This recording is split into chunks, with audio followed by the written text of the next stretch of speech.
Wow.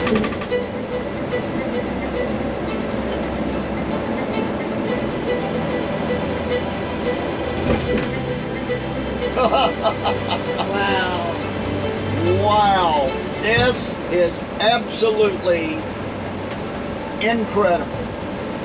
Yes, it is. We are on I-70, headed to our next destination.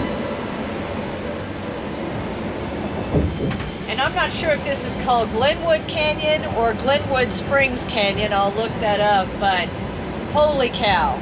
Now we got lucky because this section of I-70 closes if there's because they get flash floods through here, and there is a flash flood warning. They said it was a possibility it might have to close, but luckily it is not. Oh my gosh, first of all, I don't know what the detour would be. Second of all, wow, look at this view. It's incredible. And, we're headed to our next destination. We're headed to the Glenwood Springs KOA, Silt, Colorado, actually west of Glenwood Springs. Look at this.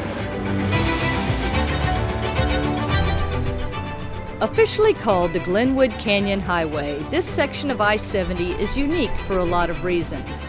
This 12.5-mile stretch of interstate is the very last piece built in the original US Interstate Highway system. It was completed in 1992. We'll talk more about its history in a bit, but first let's talk about a very unique feature, these tunnels. The Glenwood Canyon Scenic Drive includes 3 tunnels. This tunnel is the Hanging Lake Tunnel. Each of the east and westbound Hanging Lake tunnels is 4,000 feet long. They're joined by a garage that houses maintenance, emergency, and traffic management facilities. The first of its kind traffic control system features sensors and closed-circuit televisions that are monitored 24 hours a day. In the case of an emergency accident or breakdown in the canyon, emergency vehicles and tow trucks can respond from this garage right away.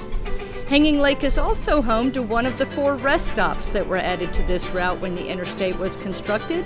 The rest stops offer parking areas for recreation, including hiking trails, raft and kayak put-ins for the Colorado River, fishing access, restrooms, and exhibits.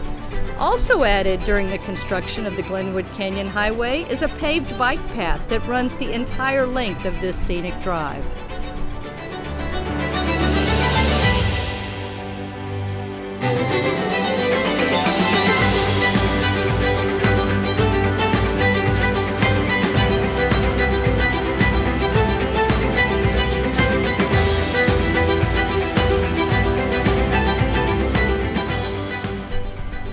So how and why did this engineering marvel come to be?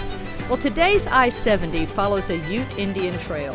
The Ute people followed the animals through the canyon, and the animals took the easiest route. But it took a long time for this section of interstate to come into existence, and it was no easy task.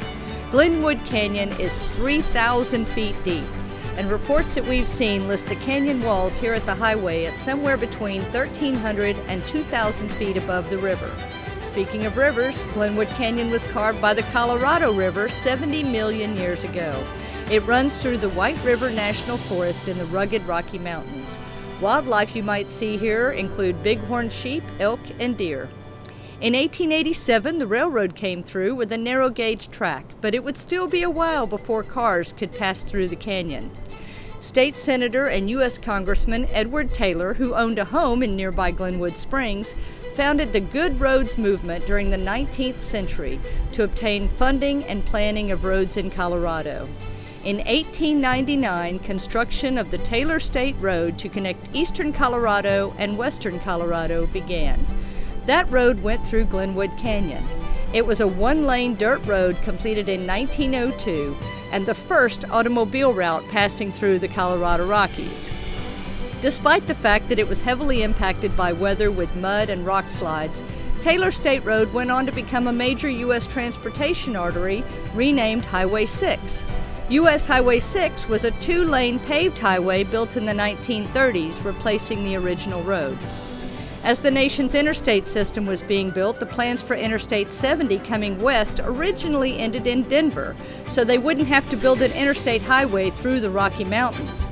But in 1958, planners decided that the current Highway 6 through Glenwood Canyon would make sense as a path to potentially stretch I-70 across Colorado.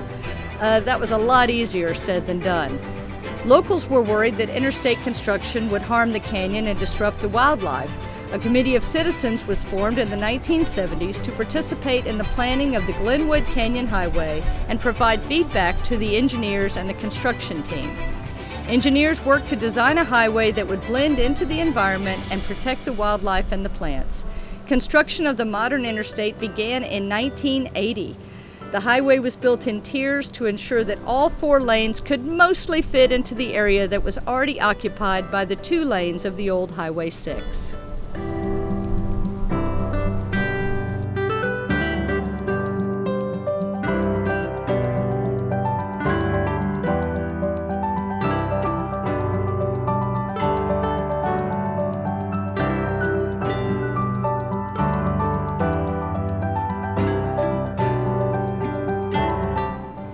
As you watch this video, note that we are traveling westbound.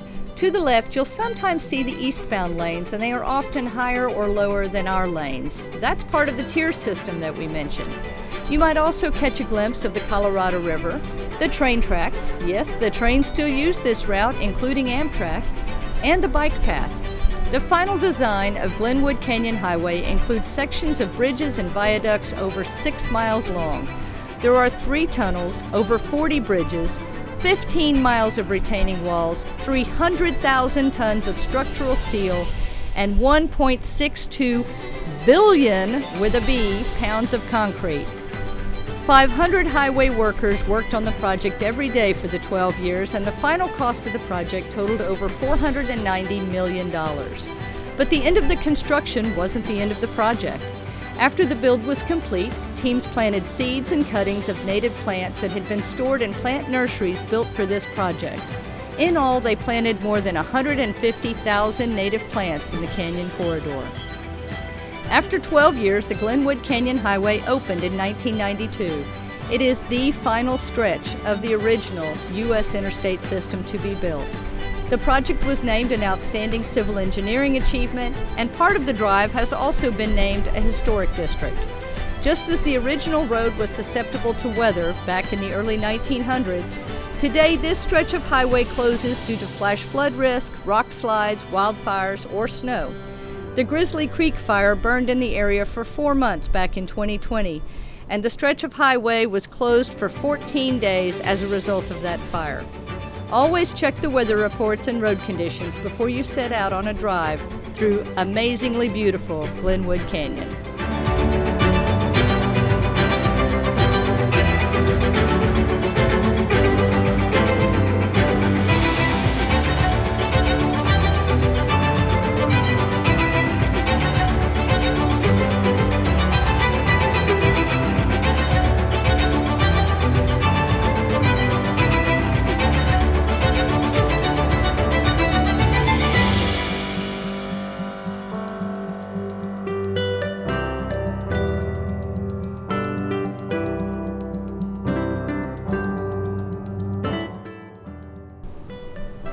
If you'd like more information on Glenwood Canyon Highway, check the description or the pinned comment for this video. I'll put a link to the Glenwood Canyon Scenic Drive post that is now on our new website, rvamericayall.com.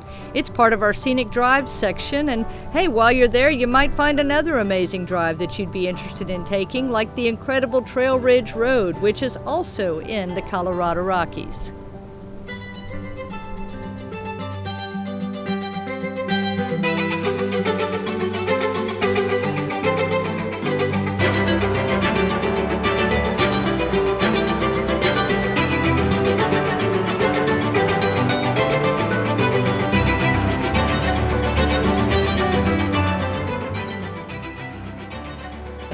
That was pretty amazing. Yes, it was. And didn't really anticipate filming a video going through all this, but I mean, how could we not? That was incredible.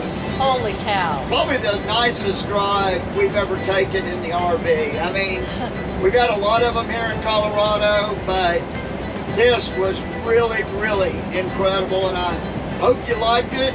If you did, please let us know, you know, because when we come up on things like this, we'll film them. Yeah, if you're interested in seeing more scenic drives like that, definitely let us know, because it's, to me, I would watch that again and again. That was absolutely amazing, and what a surprise. Yes. So we're off to Silt, Colorado. We are only 19 miles away. We're passing through Glenwood Springs now, and we will be back here to explore during our stay. So until next time, y'all, make sure you're subscribed for more adventures. We'll see you next time. Safe travels. And happy camping. Bye. What a view. Yeah.